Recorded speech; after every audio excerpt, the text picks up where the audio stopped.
محنت کرنی پڑتی ہے مسلسل.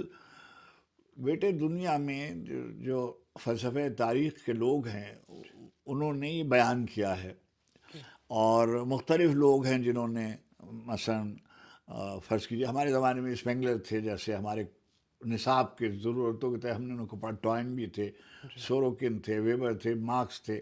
یہ تمام لوگ جو ہیں ان میں ایک بات یہ ضرور کہتے ہیں کہ تبدیلی کریٹیو انڈیویجولز لاتے ہیں.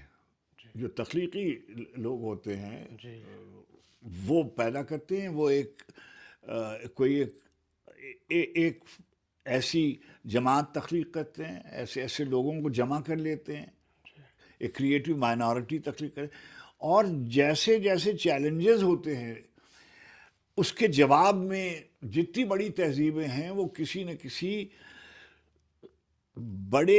بڑی آزمائش کے جواب کے نتیجے میں ظہور میں آئی.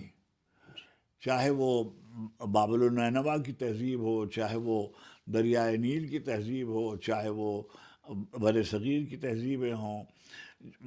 Maximum the challenge, maximum the response, کہ کیسے آپ نے اس کا جواب کیسے دیا ہے.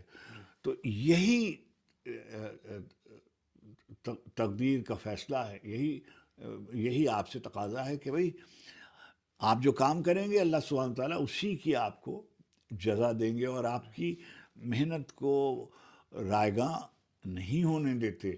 وہ اگر ہم خوش نیتی سے جد و جہد کریں گے، محنت کریں گے، مسلسل محنت کریں گے، کوئی شارٹ کٹ زندگی کا دیر پا نہیں ہوتا. وہی عمل خیر کا باقی رہتا ہے جو مسلسل ہو، خوش نیتی سے کیا